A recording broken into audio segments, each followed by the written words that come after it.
Hello everyone. वैसे student जो खासकर सीयूटी पीजी का एंट्रेंस एग्जाम देने वाले हैं, ऑब्वियसली ज़्यादातर स्टूडेंट्स ने अपना एडमिट कार्ड डाउनलोड कर लिया होगा। और अभी फ़िलहाल जो एडमिट कार्ड है ये भी पता है, अभी जो फ़िलहाल एडमिट कार्ड आया वो 3 सितंबर तक का जिस भी स्टूडेंट्स का एंट्रेंस एग्जाम है उनका। लेकिन ये भी ऐड कर दे, जो भी स्टूडेंट्स एडमिट कार्ड डाउनलोड कर रहे हैं उनका जो पीडीएफ है या जो पेजेज है वो 4 पेजेस का है। तो इसका मतलब है कि अब ये है कि वो चारों पेजेस वो सभी लेकर जाने की ज़रूरत नहीं, एटलीस्ट 2 पेज आप लेकर जाएंगे। फर्स्ट और सेकंड जो है, मतलब 4 पेज का जो पीडीएफ है एटलीस्ट फर्स्ट और सेकंड लेकर जाएंगे। फर्स्ट में तो आपका बेसिक डिटेल है और सेकंड पीडीएफ में यानी पेज नंबर सेकंड में जो है आपका एंट्रेंस टेस्ट सेंटर, इस एंट्रेंस टेस्ट किस डेट में किस शिफ्ट में, वो सारा सेकंड पेज में मेंशन किया हुआ है। तो एटलीस्ट 2 पेज लेकर जाइएगा, बाकी आपके चॉइस है, चारों लेकर जा सकते हैं। खैर, अब अगर आपका जो फर्स्ट पेज होगा उसमें आपके कुछ ऊपर में टॉप में जैसे हम कुछ चीज़ें यहाँ पे हाइड किए हुए हैं, कुछ पर्सनल डिटेल है कुछ स्टूडेंट्स का, तो वो मैंने हाइड कर रखा है। लेकिन बस ये है कि इसी में ही ये ऑलरेडी लिखा हुआ है सेल्फ डिक्लेरेशन, इसको ज़रूर फिल करके लेकर जाएंगे वहाँ पे। अगर आपके साथ ये सीन है तो यस या नो जो भी आप लिख कर जाएंगे, वरना आप इसको वैकेंट भी लेकर जा सकते हैं। लेकिन हाँ, ये डिपेंड करता है कि आप इसमें है या नहीं, या इस टाइप का इशू आपके साथ है या नहीं। तो सबसे पहले अगर हम बात करें ये इस वाले सेक्शन में जिसको मैंने कलर किया है, इसमें आपके नाम होंगे और आपका एड्रेस होगा, और उसके बाद इस तरीके से। इसके बाद अगर हम पॉइंट नंबर 1 पे ये कह रहे हैं कि पॉइंट नंबर 1 पे सिंपली यही कहना चाह रहे हैं कि आपने ऑलरेडी जो है सीयूटी पीजी से रिलेटेड इन्फॉर्मेशन रीड कर लिया है। दूसरा ये कहना चाह रहे हैं कि आप एटलीस्ट 14 डेज़ के आसपास में ये सारे जो डिजीज है, आप इस टाइप के डिजीज से मतलब इस टाइप का कोई डिजीज आपके अंदर नहीं हुआ है। अगर नहीं हुआ है तो वैकेंट छोड़ देंगे, और अगर हुआ है आपके साथ तो देन आप टिक करेंगे। जैसे कि यहाँ पे देख सकते हैं, कह रहा है फॉलोइंग सिम्टम अगर इस टाइप से है देन टिक करिए, नहीं है तो इसको वैकेंट छोड़िए। तो आप इसको वैकेंट छोड़ सकते हैं। सेकंड पॉइंट पे कह रहा है अगर आप कोविड-19 पेशेंट से कांटेक्ट में आए हैं, 15 डेज़ के आसपास ही रखा जा रहा है या 15 मिनट्स रखा जा रहा है, तो अगर आप कांटेक्ट में हैं देन यस, अदरवाइज इसको भी वैकेंट छोड़ सकते हैं। इसके अलावा ये भी कहना चाह रहा है अगेन, जो क्वारंटाइन का जो मैंडेटरी क्वारंटाइन का जो रूल रेगुलेशन था उसको आपने फॉलो किया था नहीं, तो आप उसमें भी इसमें सिंपली मेंशन किया जा रहा है। आप इसको डायरेक्ट जो है इन दोनों सेक्शन को आप वैकेंट छोड़ देंगे, इसमें कोई टिक विक नहीं करना है, ठीक, इसमें कोई टिक नहीं करना, आपको वैकेंट छोड़ देना है। अब आगे पॉइंट नंबर डी पे करें कि अगर आप किसी सिटी में ट्रैवल किए हैं, एक सिटी से दूसरे सिटी, देन आप सिंपली स्पेसिफाई कर देंगे किस कहाँ आपने ट्रैवल किया था, किस डेट में किया था। अगर आप यहाँ पे भी नहीं कुछ किए हैं तो उसको वैकेंट छोड़ सकते हैं, ठीक। अब आते हैं, मतलब हो सकता है आप 2 सिटी ट्रैवल किए हो, तो अपना उस सिटी का नाम और किस डेट में, बस ये लिख दीजिएगा, बस इतना काफ़ी होगा। अब मेन चीज़ ये वाला सेक्शन का है, ये आप इस 3 सेक्शन में देखेंगे तो सबसे पहला जो सेक्शन है कैंडिडेट फोटो का है, उसके बाद कैंडिडेट का लेफ्ट हैंड है और कैंडिडेट का सिग्नेचर है। याद रखें आपको अपना फ़ोटो, हालांकि यहाँ पे मेंशन किया हुआ है candidate photo same as uploaded in the application form to be affix before reaching the centre. यानी ये है कि आप जो है अपन एक तो सबसे पहले अपना फ़ोटो पहले ही से ही आप इसमें लगा कर जाएंगे, अपने चिपका कर जाएंगे यहाँ पे, या बोलते हैं ना चिप देना यहीं पे ही, ताकि जो है जब एग्जाम्स हॉल में वहाँ पहुँचे तो आपको फ़ोटो देखते ही बोले हाँ भाई ठीक है आप एलिजिबल, आप एंट्री लो। तो इसलिए आपको एडमिट कार्ड फ़ोटो पहले ही आपको लगा कर जाना है। दूसरा कैंडिडेट लेफ्ट हैंड का जो थंब इम्प्रेशन है ये भी आप लगा कर ही जाएंगे तो ज़्यादा बेटर रहेगा, पहले ही से ही आप करके जाइएगा। वहाँ पर भी मौका मिलता है, ऐसी बात नहीं है, लेकिन यहाँ पर कह रहे कि भाई आप ऐसा है एग्ज़ाम सेंटर पहुंचने से पहले आप ये करके जाएंगे। तीसरा कैंडिडेट का जो सिग्नेचर है, ये कहना चाह रहे हैं कि आप जो है सिग्नेचर जो करेंगे वो इन्विजिलेटर जो आपके सामने होंगे, इन्विजिलेटर जो होंगे आपके क्लास में या जिस भी हॉल में आपका एग्ज़ाम्स होता है, क्योंकि एग्ज़ाम तो ऑनलाइन ही होगा, तो उनके सामने ही आपको साइन करना है। तो ये चीज़ें मेरे ख्याल से क्लियर हो गया होगा।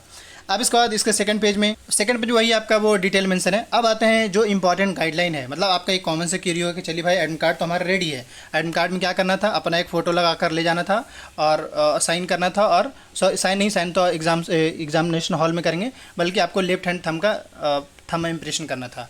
ये तो एडमिट कार्ड की बात हो गई। एडमिट कार्ड में आपके चॉइस हैं, आप या तो जीरोक्स पेज लेकर जा सकते हैं, वरना कलर में भी लेकर जा सकते, चॉइस आपके होंगे। लेकिन ये कोई मैंडेटरी नहीं कि आप कलर लेकर जाएं, बेहतर है आप अपना पैसा भी बचा सकते हैं, वरना पैसा फूक भी सकते हैं, चॉइस आपके होंगे, क्योंकि वहाँ पे बस जाता है, देखते ही बस उसको साइड कर दिया जाता है। खैर, अभी हम पॉइंट की बात करें यहाँ पे, देखिए हर किसी को पता है इवन कि कोविड-19 का गवर्नमेंट ने एक गाइडलाइन रखा है और ऑलमोस्ट ज़्यादातर स्टूडेंट्स फॉलो भी करते हैं। बस वही है मिनिमम मैं बताना चाह रहा हूँ, जो मैं देखा हूँ यही कि भाई आप एक तो सिस्टमेटिकली डिसिप्लिन मोड में रहिए, और वहाँ एग्जाम सेंटर पे पहुँचिए तो लाइन वाइज सारे स्टूडेंट को खड़ा किया जाएगा, भाई आप इस लाइन में खड़े रहिए, बॉयज़ के लिए अलग, गर्ल्स के लिए अलग। लाइन में जब खड़ा हो जाएंगे उसके बाद जो है फिर आपको सारे स्टूडेंट्स को सेपरेटली बार बार बुलाया जाएगा कि भाई आप मतलब लाइन में रहेंगे तो पहले हर स्टूडेंट को सब जो पहले रहेगा उसको पहले बुलाया जाएगा, उसका वो सारे डिटेल चेक किया जाएगा। डिटेल में ये है कि आपका एडमिट कार्ड सबसे पहले फ़ोटो, और उसके साथ ही आपका आई डी कार्ड में voter I D card, Aadhaar card जो भी हो, एक आई डी कार्ड चेक किया जाएगा। इसके साथ फिर हाँ वहाँ पे बस 2-3 चीज़ें मेंटेन करना है, एक आप अपना चाहें मतलब मैंडेटरी ये मान के चलिए अपना मास्क पहन कर जाइएगा। अब तो हालांकि अब केसेस या उस टाइप से नहीं, बट फिर भी एक गाइडलाइन फॉलो कर सकते हैं, मास्क पहन कर जाइएगा। बाकी अगर सैनिटाइजर लेकर जाते हैं तो भी ठीक, नहीं जाते हैं तो भी ठीक है। वाटर बोतल अगर आप लेकर जाते हैं तो भी ठीक है, नहीं ले जाते तो भी, ये मतलब आपको, क्योंकि अब हो सकता है आपको प्यास ही नहीं लगे तो आप नहीं भी लेकर जा सकते हैं। मगर मैं ऐसा देख रहा हूँ, देखिए हालांकि इन्होंने गाइडलाइन बहुत कुछ कह रखा है, लेकिन स्टूडेंट्स के कुछ कुछ होते हैं जैसा वो पानी पीना पसंद नहीं करते, लेकिन इसके साथ ये भी बता दें यहाँ पे जो पॉइंट नंबर 11 थोड़ा क्लियर कर दे। बाकी और वैसे उल्टी सीधी चीज़ें नहीं है, मैं फिर से कह रहा हूँ। एक तो मैंने जो अंडरटेकिंग जो फिल करा है उसको फिल कर लेंगे, साथ ही एटलीस्ट 2 पेजेज लेकर जाइएगा मिनिमम, वरना आप 4 पेज लेकर जा सकते हैं। फोटो एक एक्स्ट्रा लेकर जाइए, एक फ़ोटो लगाकर और एक फ़ोटो एक्स्ट्रा लेकर जाइएगा, क्योंकि जब वहाँ पे एग्ज़ाम हॉल में रहते हैं तो उनका अटेंडेंस लिस्ट होता है, उसमें कहता है वो यही कहते हैं भाई आप अपना फ़ोटो यहाँ पे लगा दो, उसके बाद वो साइन वन करा के फिर फाइनल करते हैं। तो इसका मतलब ये कि आपका 2 फोटो रिक्वायर्ड पड़ रहे हैं। अब यहाँ पे देखिए इन्होंने एक गाइडलाइन यहाँ का है, candidate will be permitted to carry, मतलब ये इनको परमिशन है, कैरी कर सकते क्या क्या, पर्सनल वाटर बोतल, 50 ml का सैनिटाइजर और ब्लैक एंड ब्लू पेन को एक लेकर जाइएगा। साथ ही admit card along with self declaration जो कि अभी हमने फिल कराया तो वो डिक्लेरेशन फॉर्म लेकर जाएंगे। इसके साथ ही एडिशनल पासपोर्ट साइज फ़ोटो, आपको एक फ़ोटो लेकर जाना है। और तीसरा एक वैलिड ओरिजिनल आईडी कार्ड जो कि एक्सपायर्ड नहीं हो। तो ये सारे डॉक्यूमेंट्स आपको लेकर जाना है। और अब जैसे आपके पेन तो एटलीस्ट लेकर जाएगा, क्योंकि मैं आपको एक सीन अब समझाना चाह रहा हूँ क्या होता है एग्जाम हॉल में। बड़ा सिंपल है, आप यूँ एज्यूम करें कि भाई आपको लाइन में लगा दिया गया है, आप एग्ज़ाम हॉल में इंटर करने वाले हैं। जैसे ही जब इंटर करेंगे तो इंटर करने से पहले आपका एडमिट कार्ड, आपका फ़ोटो और आपका आईडी कार्ड चेक करा जाएगा, उसके बाद आप इंटर लेंगे।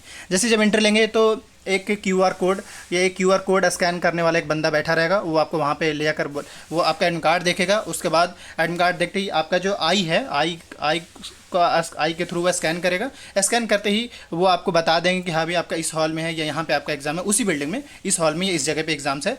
फिर आप जाकर वहाँ बैठ जाएंगे। वहाँ जैसे ही बैठेंगे उसके बाद वो सिस्टम रखा होगा। सिस्टम जैसे ही वहाँ पे बैठेंगे ऑलरेडी सारा सिस्टम ओपन होता है, ऑन होता है। वहाँ पे बस कुछ नहीं करना होता है, आपका ऑलरेडी कुछ चीज़ें ओपन रहता है, बस आपको अपना डेट ऑफ बर्थ डालते ही आपका सिस्टम ओपन हो जाता है। उसके बाद जो है फिर जैसे क्योंकि वो टाइमिंग से स्टार्ट होता है तो आपका टाइम मेंशन रहेगा। जैसे ही जब टाइम होगा, जैसे ही आपका टाइम होगा तो सही एक तो इन्विजिलेटर होंगे वहाँ पे, वो कह देंगे भाई अब अपना स्टार्ट करिए। तो कुछ नहीं करना होता है, बस आपका मान लिया अगर 2-3 पेपर है एक दिन में, तो सिंपली अगर एक दिन में मान ली 3 पेपर है सपोज़ करें, तो आपको वहाँ पे ऑप्शन आ जाएगा, 3 पेपर का ऑप्शन आएगा। आप चाहें तो किसी एक पेपर से स्टार्ट करें। जैसे अगर मान ली कोई ऐसा स्टूडेंट्स है जो मास्टर के पेपर ही दे रहे हैं, लेकिन उनका इंग्लिश भी है और हिस्ट्री का भी पेपर देना है सेम डे में। एक बात बोलना चाह रहे हैं, हालांकि अगर वो आप जानती क्या क्या पेपर देना है, लेकिन मैं एक आइडिया देना चाह रहा हूँ। अगर मान ली इंग्लिश और हिस्ट्री का पेपर एक दिन में देना है सेम टाइम में, तो कुछ नहीं, आपके चॉइस होंगे। आप तो पहले इंग्लिश सेलेक्ट करिए, हिस्ट्री या मान ली जो भी पेपर है बस वो सेलेक्ट करते ही आप आगे आपको प्रोसीड करना है। उसके बाद आपके क्वेश्चन का आइकन दिख जाएगा। उसके बाद ये क्योंकि आपका कंप्यूटर बेस्ड इसलिए मैं आपको बता रहा हूँ। अब उसके बाद फिर वही जो आपके करेक्ट आंसर उस पर टिक करिए, फिर नेक्स्ट पे जाइए, फिर टिक करिए, फिर नेक्स्ट पे जाइए, इस तरीके से फिर फाइनल आप सबमिट करेंगे। और इसके बाद आपको लास्ट में थैंक यू लिख कर आएगा और आपको ये कहा जाएगा भाई आपका काम हो चुका है। अब उसके बाद वहाँ से फिर सिंपली डिसिप्लिन मोड में निकल जाएंगे। तो यही है और इसके अलावा और कुछ नहीं है। कैसे सिस्टम पे बाकी डॉक्यूमेंट्स को लेकर, आईडी कार्ड को लेकर ये सारी चीज़ें मैं क्लियर कर दिया। आप जिस भी यूनिवर्सिटी में अप्लाई किए हैं, जिस भी यूनिवर्सिटी में एग्जाम देने जा रहे हैं, कमेंट जरूर करिएगा कि इस यूनिवर्सिटी के लिए अप्लाई और इस कोर्स में अप्लाई कर रहे हैं। Thank you. और आने वाले जो भी अपडेट आता है उसको लेकर अपडेटेड रहने के लिए चैनल को सब्सक्राइब कर लीजिएगा। Thank you.